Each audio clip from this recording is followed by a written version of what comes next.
Must, should, can, could, may, might, must, should. এগুলো কি জিনিস বাবা? এগুলো ভার্বের আগে দিলে ভার্বের একটা বিশেষ অর্থ প্রদান করে। এগুলো ছাড়া আমরা কেউ কথা বলতে পারবো না, আরবি ইংলিশ লিখতে পারবো না, পড়তে পারবো না, বুঝতে পারবো না। এগুলো ফরজে আইন স্কয়ার, তার মানে ডবল ফরজে আইন। এগুলো যে জানে না সে যতই মাস্টার্স পাস করুক সে ইংলিশ পারবে না, আরবি পারবে না। আমি আপনাদেরকে আস্তে আস্তে শেখাচ্ছি যে কিভাবে দুটা দুটা শব্দ একটা একটা শব্দ করে জোড়া দিব। আমরা কোন কোন শব্দগুলো আমরা বইয়ের পাশে পাশে শিখেছি, যে সামনে, পিছনে, উপরে, নিচে, বাইরেতে, ভিতরে, ভিতর থেকে বাইরে, পাশে, কাছে, অনেক দূরে, দিকে। মাশাআল্লাহ মাশাআল্লাহ, আপনাদেরকে নিয়ে আমার অনেক আশা। আপনারা এখন 4-এ পড়েন, 6-এ, তারপরে আবার 9-10-এ সকলের ক্লাস নিচ্ছি। তার মধ্যে সবচাইতে ভালো আপনারা পারছেন, কারণ আপনাদেরকে একদম শুরু থেকে পড়াতে শুরু করেছি। তো এগুলো ছাড়া আমরা কেউ মূলত বাক্য বড় করতে পারবো না। আমরা কোনো নাউন বা এসিমের আগে কি কি দিতে হয় ওই শব্দগুলো আমরা প্রথম অধ্যায়ে দেখেছি। আপনাদেরকেও ইনশাল্লাহ আমি বই দেব। এই বইটা অনেক মূল্যবান, অনেক জরুরি, প্রত্যেকের জন্য জরুরি। কিভাবে বাক্যাংশ তৈরি করবেন, ছোট ছোট বাক্যাংশ তৈরি করে বড় বড় বাক্যের সাথে জোড়া লাগিয়ে দিবেন। আমরা নাউনে শিখেছি নাউনের আগে কি কি শব্দ দেওয়া যায়। গতকাল থেকে আমরা শুরু করেছি ভার্বের আগে কি কি দিলে ভার্বের বিশেষ অর্থ প্রদান করে। তো তার মধ্যে আমরা শিখেছি, মুখস্থ করে নিচ্ছি, এগুলো চর্চা করে নিব। তো আমরা শিখেছি can, could, may, might, must, should. আজকে আমরা শিখব, বলেন, be to, have to, able to, about to. Be to, have to, able to, about to. Be to, have to, able to, about to.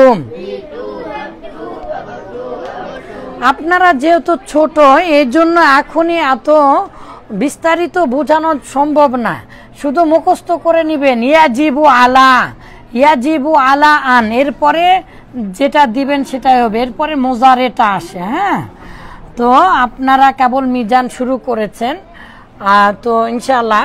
তো আলা, লাজিম, এমবাগি, উচিত, এগুলো দিয়ে লাজিম বাধ্যবাধকতামূলক বাক্য, মানে করতেই হবে, যেতে হবে।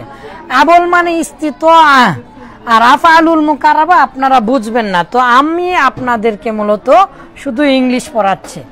যে কোনো ভার্বের আগে, কার আগে? যে কোনো ভার্বের আগে, যে কোনো ভার্বের আগে। পৃথিবীতে যতগুলো ভার্ব আছে সব ভার্বের আগে যখন এইরকম আসবে, বির সাথে কি আসবে? টু আসবে। তাহলে বি টু মানে কি? তে হয়, বলেন, বি টু তে হয়, হ্যাভ টু তে হবে, বি টু তে হয়, হ্যাভ টু তে হবে, এবল টু তে সক্ষম, এবল টু তে সক্ষম, অ্যাবাউট টু প্রায় উপক্রম, আবল টু, আবল টু তে সক্ষম, আবল টু তে সক্ষম, আবল টু তে সক্ষম, অ্যাবাউট টু তে উপক্রম, তে প্রায় উপক্রম, তে প্রায় উপক্রম। এখন আমরা এইটাকে দেখব। যে কোনো ভার্ব, যে কোনো ভার্ব দিতে পারি। আমরা রিড দিতে পারি, আমরা গো দিতে পারি, আমরা ইট দিতে পারি। তাহলে আপনারা এমনিতেই তো জানেন ভার্বের আগে যদি টু আসে তাহলে কি হয়? তে হয়। মাশাআল্লাহ, তাহলে টু রিড মানে কি? পড়তে।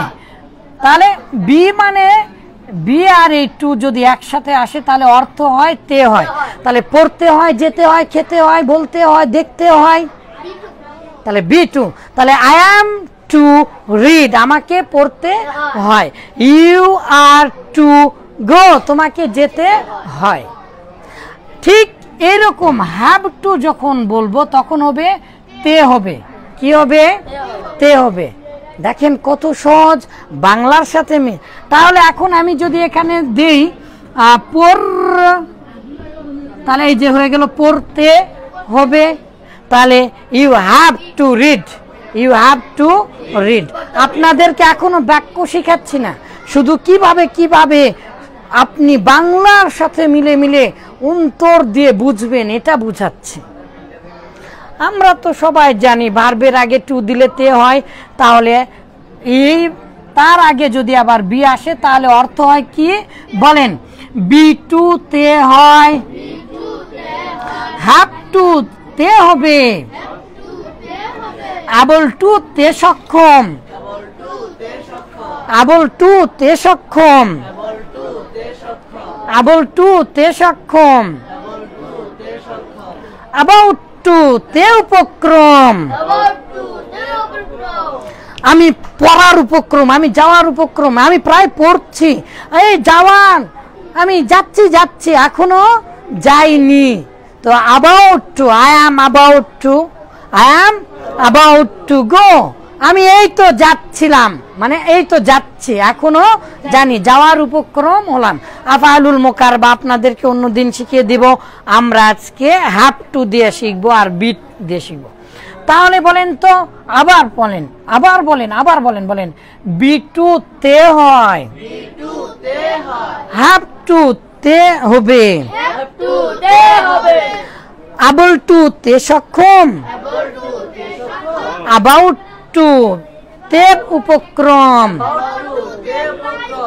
অনেক চিন্তা ভাবনা করে লিখেছি কিন্তু সেই বুঝে ভালো করে বলেন। Can, could, may, might, must, should. Be to, have to, able to, about to. এগুলো কার সামনে দিতে হয় আব্বা জানেরা বলেন তো? মাশাআল্লাহ মাশাআল্লাহ, এগুলো ভার্বের সামনে দিয়ে ভার্বটাকে একটা বিশেষ অর্থ দেয়, তাই না? আচ্ছা, শুধু রিড মানে কি? রিড মানে পড়া। Good boy, you are so sweet and so cute, cleverest boy. তো রিড মানে পড়া। আমি যদি এখন বলি টু রিড, মাশাআল্লাহ, আমি যদি বলি be to read, be to read মানে পড়তে হয়। আমি যদি বলি হ্যাভ টু রিড, আমি যদি বলি এবল টু রিড, তার মানে I am able to read, আমি পড়তে সক্ষম। You will be able to read, তুমি পড়তে সক্ষম হবে। মাশাআল্লাহ মাশাআল্লাহ, কারণ আমরা জানি পৃথিবীর সকল ভার্বের আগে যদি উইল দেই তাহলে কি হবে? ব হবে। This is ridiculous and really it is a most important revelation to study and comprehend. We are eating this with digestive power. আমরা এগুলো শিখছি হজম করার ক্ষমতা বলে। যেমন সাপ গোটা গোটা মানুষকে হজম করে ফেলে পেটের মধ্যে, চাবাতে হয়? চাবাতে হয়? সাপ কি চাবিয়ে খায়? আমরা বুঝে বুঝে পড়াটাকে খাবার মতো করে খেতে চাই। মশার এই যে দাঁত আছে না, মশার তো দাঁত নেই, এই যে মশার যে স্ট্রিং থাকে, সূচ থাকে, এটার মধ্যে আবার 6টা এইরকম বড় বড় পাখা থাকে, 6টা বড় বড় ছুঁচ থাকে। ওই মশার এরকম ছুঁচ দেখেন না, ওই সূচের মধ্যে 6টা। মশা প্রথমে ঘ্রাণ নেয় এভাবে মানুষের। আপনারা কি জানেন পৃথিবীতে কোনো পুরুষ মশায় রক্ত খায় না, সব নারী মশা রক্ত খায়। আপনারা মাইমুনার দিকে কেন তাকিয়ে আছেন? হ্যাঁ, তাহলে পুরুষ মশারা রক্ত খায় না, মহিলা মশারা রক্ত খায় ডিম পাড়ার জন্য। কিন্তু কই খায় কিভাবে জানেন? প্রথমে ঢুকে দেয় 2টা সূচ, ঢুকে দিয়ে চামড়াটা এভাবে ফাঁক করে, তারপরে আরো 2টা সূচ ঢুকে দেয়, দিয়ে একটা অবশ করার কেমিক্যাল ছেড়ে দেয়। তখন আমাদের আমরা প্রথমে একটু ফুটিয়ে দিতে সামান্য একটু, তারপরে আর আমরা বুঝতে পারি না রক্ত কিভাবে খাচ্ছে, মূলত অবশ করে ফেলে। তারপরে আরো দুটা বাকি থাকে, একটা দিয়ে ওই রগ এভাবে ইয়া করে, তারপরে আর একটা দিয়ে শূন্য রক্ত চুষে নেয়। তো আমাদের অজান্তে আমরা রক্ত চোষার মতো করে পড়াটাকে চুষে চুষে পড়াকে মেরে ফেলে দিয়ে আমরা শিখব। আমাদের সাথে পড়ার শত্রুতা আছে, আমাদের সাথে পড়ার শত্রুতা আছে। আমরা পড়াকে চাবিয়ে চাবিয়ে খাবো, বুঝে বুঝে খাবো, রক্ত চুষে খাবো পড়া। বুঝবো না মানে? তাহলে বলেন B2 তে হয়, হ্যাভ টু তে হবে। আস্তে, আরেকটু আস্তে। B2 তে হয়, হ্যাভ টু তে হবে। Able to তে সক্ষম, about to তে উপক্রম। Able to তে সক্ষম, about to তে উপক্রম। Able to তে সক্ষম, about to তে উপক্রম। এবার এটা অভিনয় করে, তাহলে B2 তে হয়, হ্যাভ টু তে হবে। তাহলে able to তে সক্ষম, about to তে উপক্রম। আমি পড়তে সক্ষম, তাহলে কি হবে? I am able to read। আমি পড়তে সক্ষম, আমাকে যেতে, আমাকে পড়তে হয়, তে হয়, তাহলে I am to read। আমাকে যেতে হয়, I am to go, আমাকে যেতে হয়। We are to think, আমাদেরকে চিন্তা করতে হয়।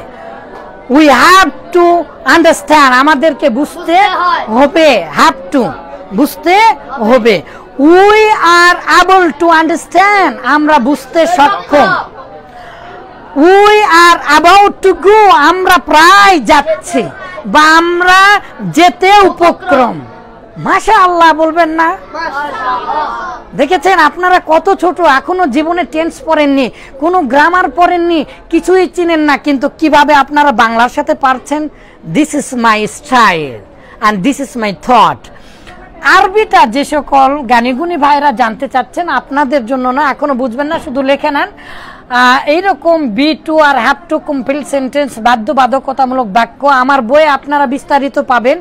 আমার বাক্যাংশ গঠনের বই এটা উঠিয়েছি, এবং বাক্য গঠন কিভাবে বাক্য গঠন করবেন সেই বইতে উঠিয়েছি, এবং বলেছি আপনি যদি লক্ষ কোটি বার টেন্স পড়েন, আপনি যদি 1000 কোটি বার টেন্স পড়েন, আপনি যদি হাজার হাজার বার পড়া পড়েন, আর আপনি যদি এভাবে না জানেন, দিস ইজ দ্য মানে মোড অফ নেটিভ। প্রত্যেকটা ভাষার একটা নিজস্ব কি আছে, বৈশিষ্ট্য আছে।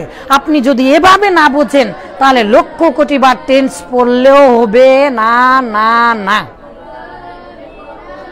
এই জন্য আমার বাক্যাংশ গঠন বইয়ে এবং বাক্য গঠন বইয়ে বিস্তারিত পাবেন, কিন্তু আমরা আরবি ইংলিশের সাথে মিলিয়ে দিয়েছি।